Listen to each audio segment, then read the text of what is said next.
ನಮಸ್ತೆ ಫ್ರೆಂಡ್ಸ್, ನಾನು ಲೇಖನ. ಇವತ್ತು ವೆಜಿಟೇಬಲ್ ಪಲಾವ್ ಮಾಡ್ಕೊಳ್ಳೋಣ.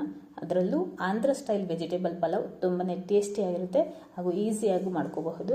ತುಂಬಾ ಟೈಮ್ ವೇಸ್ಟ್ ಮಾಡದೆ ಪಟಾಪಟ್ ಅಂತ ಹೇಗೆ ಮಾಡ್ಕೊಳ್ಳೋದಂತ ನೋಡ್ಕೊಳ್ಳೋಣ. ಅದರಲ್ಲೂ ಈ ರೀತಿ ಫ್ರೆಶ್ ಮಸಾಲೆ ಮಾಡಿಟ್ಕೊಂಡು ಮಾಡ್ಕೊಂಡ್ರೆ ಅಂತೂ ಟೇಸ್ಟ್ ತುಂಬಾ ಚೆನ್ನಾಗಿ ಬರುತ್ತೆ.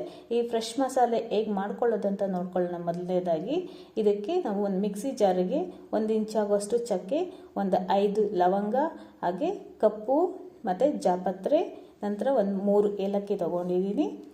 ಇದಕ್ಕೆ ನಾವು ಸ್ಪೈಸಸ್ ಎಲ್ಲ ಇದರಲ್ಲೇ ಹಾಕಿ ಮಾಡ್ಕೊಳ್ಳೋಣ. ನಂತರ ಸ್ಟಾರು ಸೇರಿಸ್ಕೊಳ್ತಾ ಇದ್ದೀನಿ. ಹಾಗೆ ಇದಕ್ಕೆ ಬೇಕಾಗಿರೋಂಥ ಮಸಾಲೆಗೆ ಕಾಳುಮೆಣಸು 1/4 ಟೇಬಲ್ ಸ್ಪೂನ್, ಜೀರಿಗೆ 1/4 ಟೇಬಲ್ ಸ್ಪೂನ್, ಹಾಗೆ ಧನಿಯಾ ಕಾಳು 1 ಟೇಬಲ್ ಸ್ಪೂನ್ ಸೇರಿಸ್ಕೋಬಹುದು. ನಾನಿಲ್ಲಿ ಧನಿಯಾ ಕಾಳು ಬದಲಿಗೆ ಧನಿಯಾ ಪೌಡರ್ನ ಸೇರಿಸ್ಕೊಳ್ತಾ ಇದ್ದೀನಿ. ಖಾರಕ್ಕೆ ತಕ್ಕಾಗಿ ನಾನಿಲ್ಲಿ 8 ಹಸಿಮೆಣಸಿನ್ಕಾಯಿನ ಸೇರಿಸ್ಕೊಂಡಿದ್ದೀನಿ. ನಂತರ ಶುಂಠಿ ಬೆಳ್ಳುಳ್ಳಿ ಸ್ವಲ್ಪ ಸೇರಿಸ್ಕೊಳ್ತಾ ಇದ್ದೀನಿ. ಹಾಗೆ ಕೊತ್ತಂಬರಿ ಮತ್ತು ಪುದೀನಾನ ಸ್ವಲ್ಪ ಸೇರಿಸ್ಕೊಳ್ಳೋಣ. ಆಗ ಮಸಾಲೆ ತುಂಬಾ ಟೇಸ್ಟಿಯಾಗಿ ಬರುತ್ತೆ. ಇದಕ್ಕೆ 1 ಟೇಬಲ್ ಸ್ಪೂನ್ ಆಗೋಷ್ಟು ಗಸಗಸೆ, ಹಾಗೆ 1 ಟೊಮೆಟೊನ ಸೇರಿಸ್ಕೊಳ್ತಾ ಇದ್ದೀನಿ. ನಂತರ ಫ್ರೆಶ್ ಆಗಿ ಕೊಬ್ಬರಿನೂ ಸೇರಿಸ್ಕೋಬಹುದು. ನಾನಿಲ್ಲಿ 1 ಕೊಬ್ಬರಿನ ಸೇರಿಸ್ಕೊಂಡಿದ್ದೀನಿ. ಯಾವುದೇ ರೀತಿ ನೀರನ್ನ ಮಿಕ್ಸ್ ಮಾಡದೆ ಇಲ್ಲಿ 2 ಟೇಬಲ್ ಸ್ಪೂನ್ ಆಗೋಷ್ಟು ಮೊಸರನ್ನ ಸೇರಿಸ್ಕೊಂಡು ನೀಟಾಗಿ ಗ್ರೈಂಡ್ ಮಾಡಿಕೊಂಡು ಮಸಾಲೆನ ರೆಡಿ ಮಾಡಿ ಇಟ್ಕೊಳ್ತಾ ಇದ್ದೀನಿ. ಈ ರೀತಿ ಫ್ರೆಶ್ ಆಗಿ ಮಸಾಲೆ ಮಾಡಿಟ್ಕೊಂಡು ಮಾಡ್ಕೊಳ್ಳಿ. ತುಂಬಾ ಟೇಸ್ಟಿಯಾಗಿ ಬರುತ್ತೆ ಹಾಗೂ ಇನ್ಸ್ಟೆಂಟಾಗೂ ಮಾಡ್ಕೋಬಹುದು. ಮೊದಲೇ ನಾವು ಮಸಾಲೆ ರೆಡಿ ಮಾಡಿ ಇಟ್ಕೊಂಡ್ರಂತೂ ಬೇಗನೆ ಮಾಡ್ಕೋಬಹುದು ಅಂತ ಹೇಳ್ಬೋದು.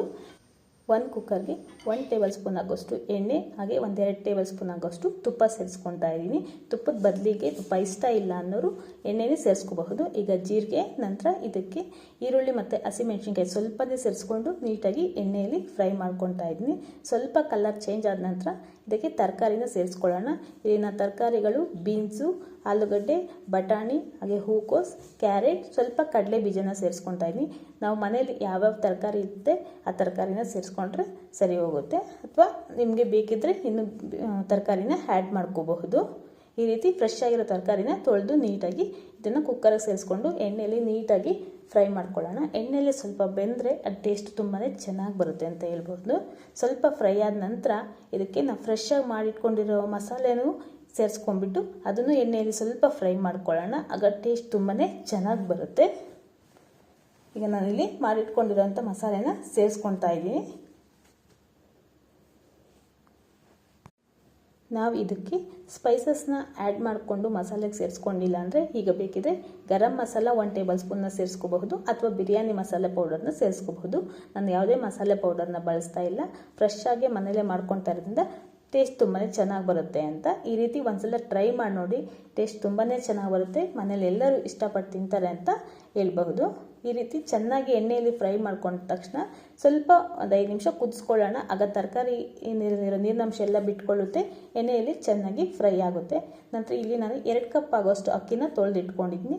ನಾರ್ಮಲಾಗಿ ಮನೇಲಿ ನಾವು ಯೂಸ್ ಮಾಡೋ ಅಂಥ ಸೋನಾ ಮಸೂರಿ ರೈಸ್ನ ಯೂಸ್ ಮಾಡ್ಕೊಳ್ತಾ ಇದ್ದೀನಿ. ಇದಕ್ಕೆ ಬೇಕಿದ್ದರೆ ನಾವು ಬಾಸುಮತಿ ರೈಸ್ನ ಬೇಕಿದ್ದರೆ ಯೂಸ್ ಮಾಡ್ಕೋಬಹುದು.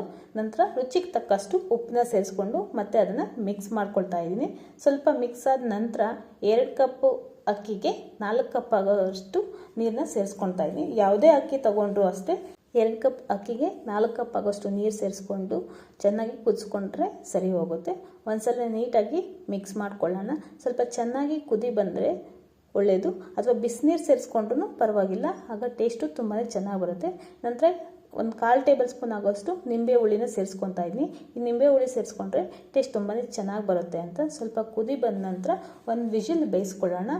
1 ವಿಜಿಲ್ ಆದ ನಂತರ ಒಂದು 5 ನಿಮಿಷ ಬಿಟ್ಟು ಓಪನ್ ಮಾಡಿಕೊಂಡ್ರೆ ತುಂಬ ಟೇಸ್ಟಿಯಾದ ಪಲಾವ್ ರೆಡಿ ಆಗಿರುತ್ತೆ. ಈ ರೆಸಿಪಿ ಅಂತೂ ಒಂದ್ಸಲ ಟ್ರೈ ಮಾಡಿ ನೋಡಿ. ಇಷ್ಟ ಆದರೆ ಲೈಕ್, ಹೇಗೆ ಬಂದಿದೆ ಈ ರೆಸಿಪಿ ಅಂತ ಕಮೆಂಟ್ ಮಾಡಿ ತಿಳಿಸಿ. Thank you for watching. ಇನ್ನಷ್ಟು ಈಸಿ ರೆಸಿಪೀಸ್ಗಾಗಿ ನನ್ನ ಚಾನಲ್ನ ಸಬ್ಸ್ಕ್ರೈಬ್ ಮಾಡ್ಕೊಂಡು ನೋಡಿ. Thank you for watching.